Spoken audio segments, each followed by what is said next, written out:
दे दी हमें आजादी बिना खड़क बिना ढाल, साबरमती के संत तूने कर दिया कमाल। क्या ये भारत का आजादी का आंदोलन सिर्फ ये 2 लाइन है? क्या इसके अलावा भारत की आजादी के आंदोलन में किसी और का योगदान नहीं है या कोई और विचारधारा का योगदान नहीं है? हमें क्या पढ़ाया गया? हमको यह पढ़ाया गया कि 1942 का साल था, गांधी जी ने कहा अंग्रेजों भारत छोड़ो, अंग्रेज डर गए, घबरा गए, भारत छोड़कर चले गए।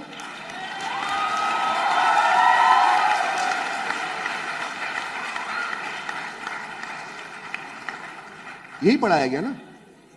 मैंने कई क्रांतियां पढ़ी दुनिया की, दुनिया की इकलौती वाहिद क्रांति है 1942, जिसका 5 साल बाद असर होता है। क्रांतियों के असर दिनों में होते हैं।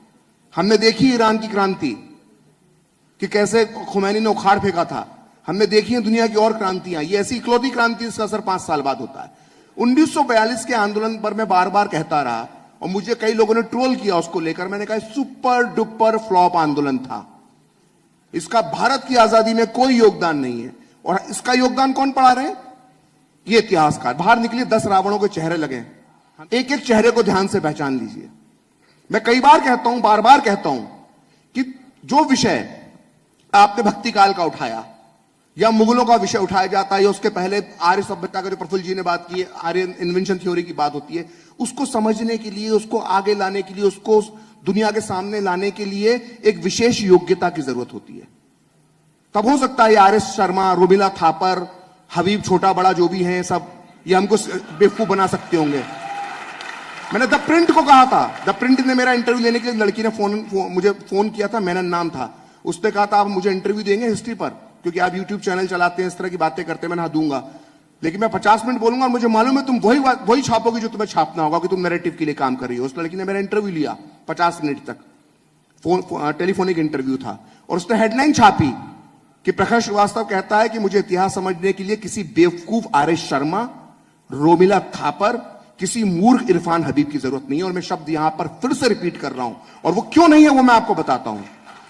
दिक्कत जो है, जो इतिहास की मैंने भी जिक्र किया, पुराने इतिहास का, उसको समझने के लिए योग्यता चाहिए। लेकिन मैं जिस इतिहास पे काम करता हूं 1920 को के बाद का जो भारत का इतिहास है, उसे जानने के लिए मुझे जिनकी बाहर तस्वीरें लगी ना, इन किसी बेवकूफ की जरूरत नहीं है, क्योंकि सारी चीजें आर्काइव्स में पड़ी हुई हैं। सारे नेताओं के पत्र, सारे नेताओं की पुस्तकें, सारे अखबार, रिपोर्टर्स, अंग्रेज अफसरों की डायरियां, अंग्रेज अफसर जो एक दूसरे को पत्र लिख रहे हैं, सब कुछ नेशनल आर्काइव में पड़ा हुआ है। निकाल कर देख लीजिए, हकीकत खुल जाएगी। और 1942 के जिस आंदोलन को आपके दिमाग में भर दिया गया कि भारत की आजादी दिलवाने वाला आंदोलन था, तो इस आंदोलन में शरीक लोग, उनके जब आप संस्मरण पढ़ेंगे, मैं आपको इसलिए इसका एग्जाम्पल दे रहा हूं कि आपने भक्ति काल की बात की, मैं तो ये इतिहासकारों का भक्ति काल आपको बता रहा हूं। जो इतिहासकारों का जो भक्ति काल है वो 1942 है, कि कैसे एक सुपर डुपर फ्लॉप आंदोलन को भारत की आजादी का सबसे महान आंदोलन बना दिया। उसमें शामिल नेता, चाहे वो मौलाना आजाद हो, चाहे वो जवाहरलाल नेहरू हो, चाहे वो जयप्रकाश नारायण हो, चाहे वो 42 की बिजली कहलाने वाली, चाहे वो अरुणा आसफ अली हो, इन सब ने माना है हमारा आंदोलन फ्लॉप था। अरुणा आसफ अली ने धर्मिक को दिए इंटरव्यू में कहा कि इस आंदोलन से आजादी नहीं मिली, आजादी तो हमको जो है वो आजाद हिंद फौज के बाद जो सब हुआ उसके बाद मिली। आजादी देने वाला हमको ब्रिटेन का प्रधानमंत्री एटली कहता है। उसने पूछा एक जज ने कि भाई आपने क्यों भारत को आजादी दी? भारत छोड़ो आंदोलन। बोले इसकी वजह कोई नहीं थी सब, बोला जो आईएनए ने जो किया था, जो विद्रोह हुआ था, नेवल विद्रोह हुआ था, उसकी वजह से हमने भारत छोड़ा। लेकिन हम माने किसकी बात? इन रोमिला थापर की, इन छोटे बड़े हबीब की, ये आर एस शर्मा की, ये रामचंद्र गुहा की, जो खेल पत्रकार था उससे इतिहासकार बन गया।